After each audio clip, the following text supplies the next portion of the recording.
денешниот дневник на ТВМ ќе гледате. Само еден инспектор за внатрешна пловидба ќе се справува со зголемениот обем на работа на Охридското езеро.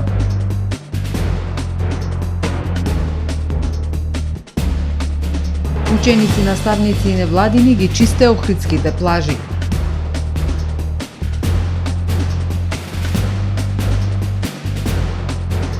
Уште една успешна крводарителска акција реализира Црвен крст Охрид.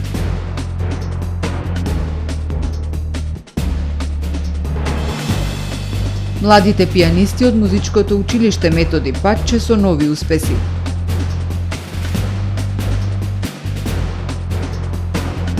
Мексико на пат да ја добие првата жена претседател. За најавените и за останатите содржини во дневникот ќе ви информираме по временската прогноза. Останете со нас. Трпе Инвест ви донесува метео на ТВМ.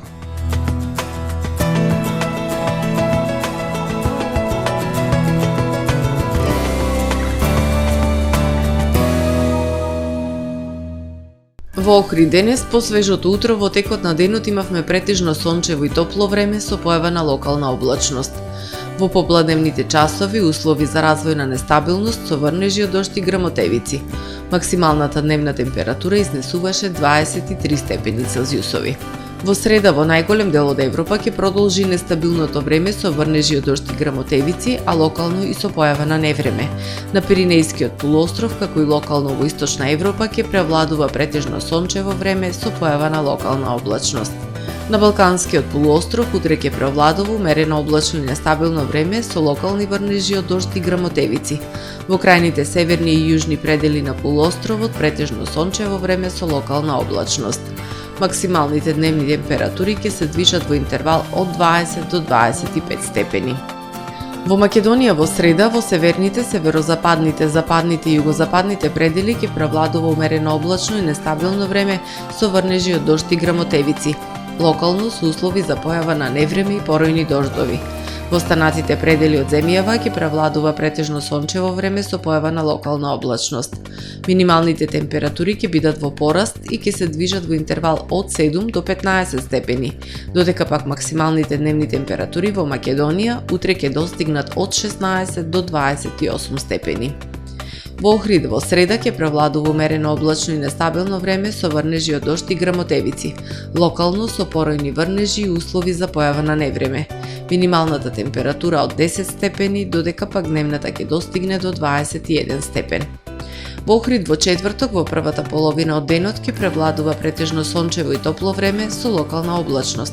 Попладне развојна нестабилност која што во доцните попладневни часови ќе услови нестабилно време со врнежи од дожд и грмотевици. Минималната температура од 10 степени, додека пак дневната ќе достигне до 21 степен. Во петок и сабота претежно сончево и потопло време со појава на локална облачност. Дневните температури ќе бидат во пораст и ќе достигнат до 23, односно до 27 степени.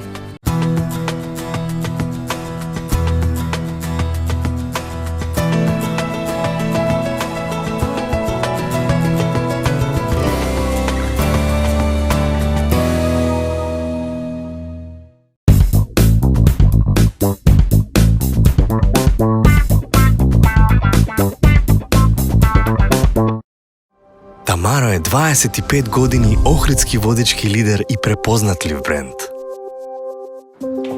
Обуките од менаџерскиот тим се доказ за максимална посветеност кон вработените. Тамаро Холдингот се грижи за организацијата и на време пренесените информации кои отсликуваат тимската работа. Секој успех на вработениот е успех и на компанијата. Маркетите располагаат со производи со висок квалитет од секакви брендови по одлични цени. Вкусните печива од Анабела пекарата се веќе омилен појадок на многу потрошувачи во Охрид. Анабела кујната услужува голем број на потрошувачи и компании.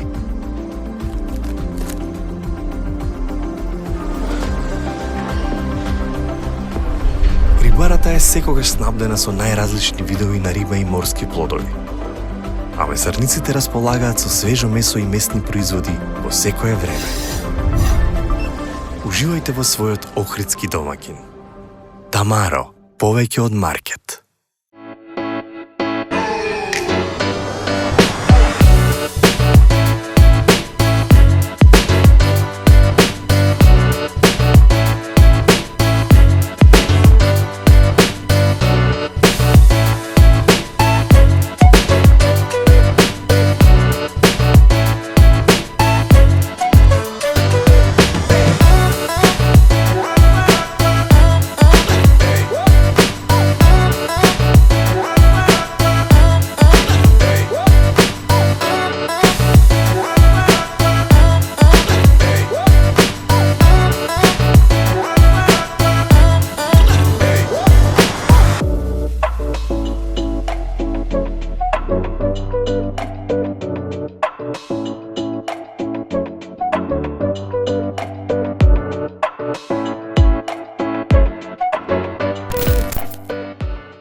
Добре дојдовте во светот на Кармен Бау Центар. Во беспрекорно уреден продажен простор, купувањето во еден Бау Центар никогаш не било попријатно. Со гордост ви го представуваме нашиот шоурум Мараци, со најголем избор на плочки од Мараци и санитарија од светски познатите брендови Грое, Колпасан, Идеал Стандард, Рока, Унитас. На располагање ви е нашиот архитект, кој ќе ви помогне во осмислување на вашиот проект. Располагаме со најбогатата палета на ламинат во државава. Одберете од 100 различни дизајни на Swiss Chrono. Покрај стандардниот избор на фасадните системи Knauf и Бекамент, ви нудиме богат избор на професионален алат на реномираните производители Bosch и Divol. Кармен Бау Центар на улица Железничка.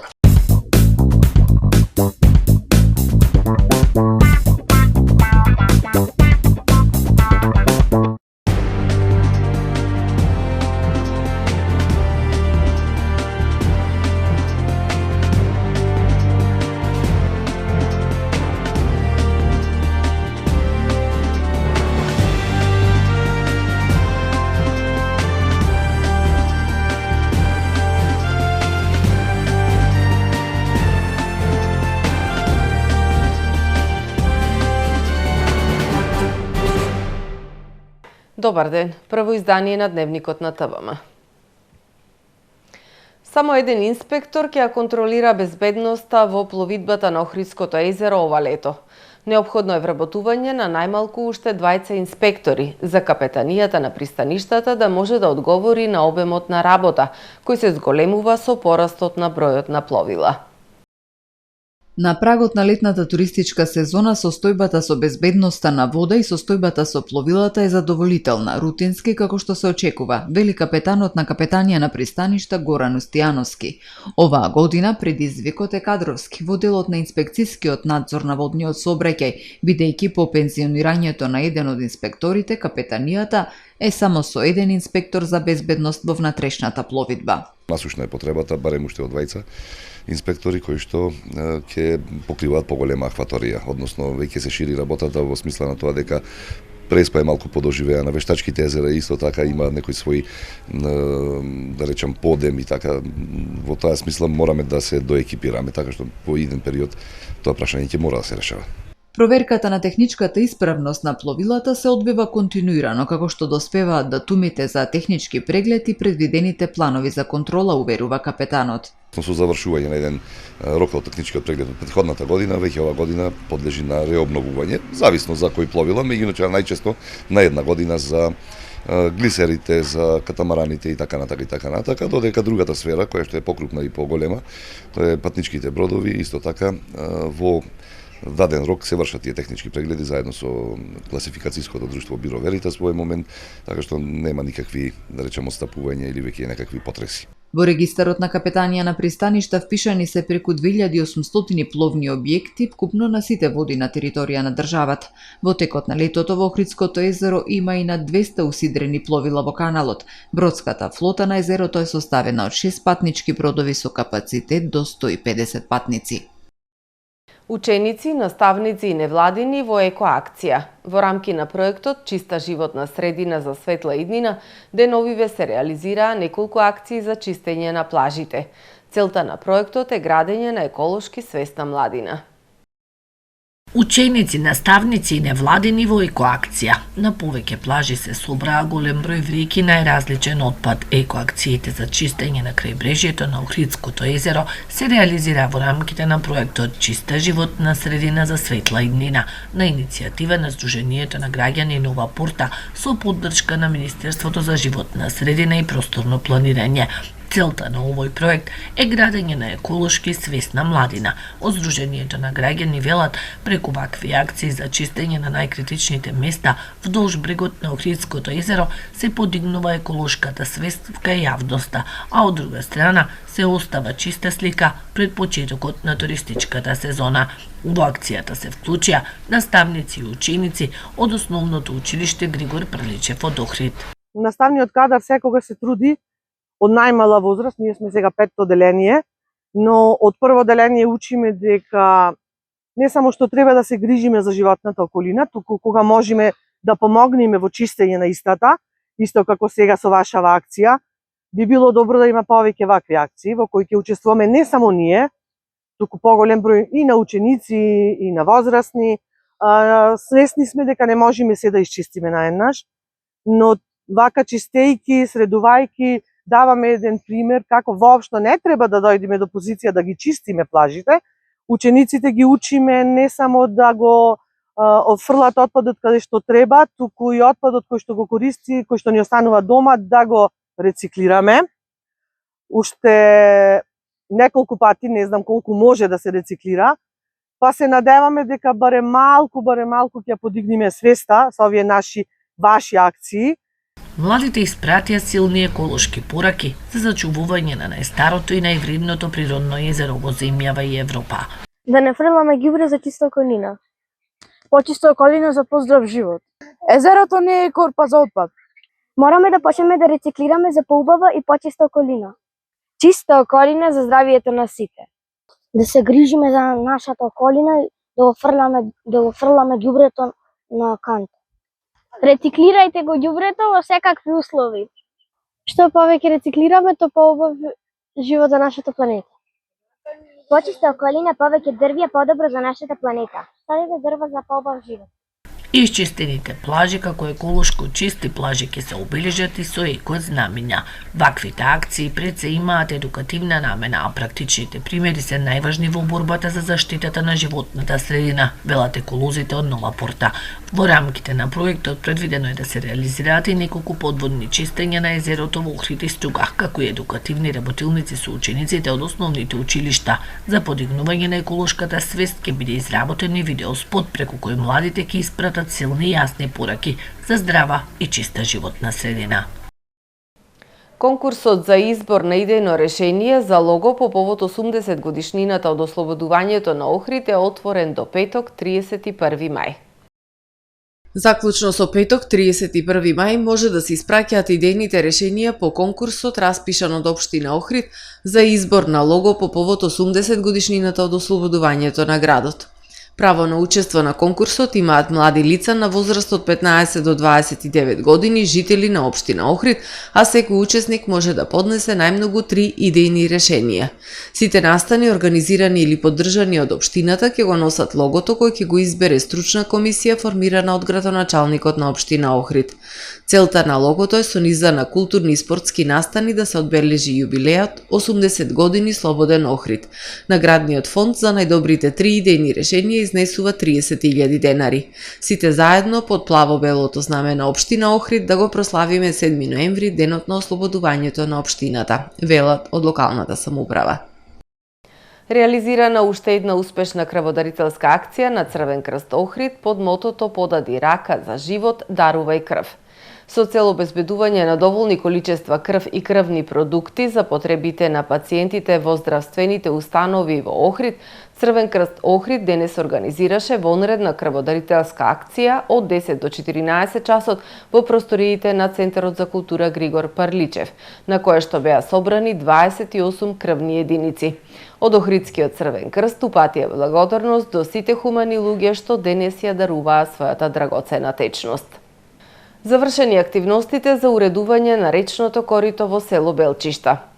Во должина од 150 метри во центарот на село Белчишта уредено е коритото на реката.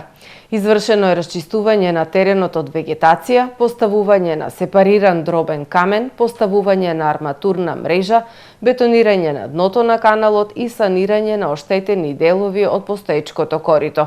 Вкупната вредност на работите изнесува 764.050 денари, а средствата се обезбедени од буџетот на општина Дебарца за 2024 година. Младите пијанисти од Основното музичко училиште Методи Патче со нови успеси. На меѓународниот надпревар за мали пијанисти кој се одржа на 25 и 26 мај во Врање, Република Србија, учениците од класата на професор Ана Ѓоргиевска од Охридското Основно музичко училиште Методи Патче постигнаа високи резултати. Ученичката Ана Кузмановска освои прва специјална награда со максимални 100 бода во својата категорија. Ученикот Боријан Николовски во својата категорија освои висока прва награда, информираат од училиштето. Да ги погледнеме и вестите од светот.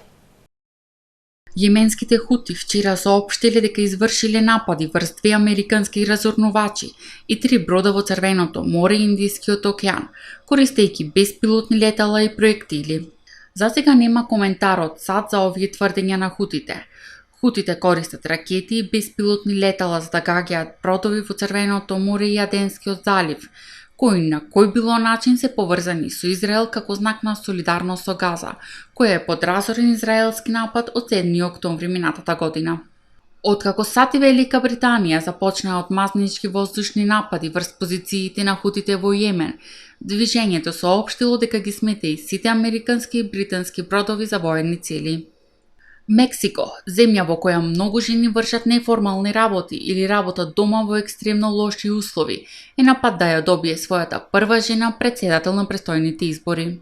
Поранешната градоначалничка на Мексико Сити и поранешната сенаторка се главните кандидатки за председателската функција во Мексико.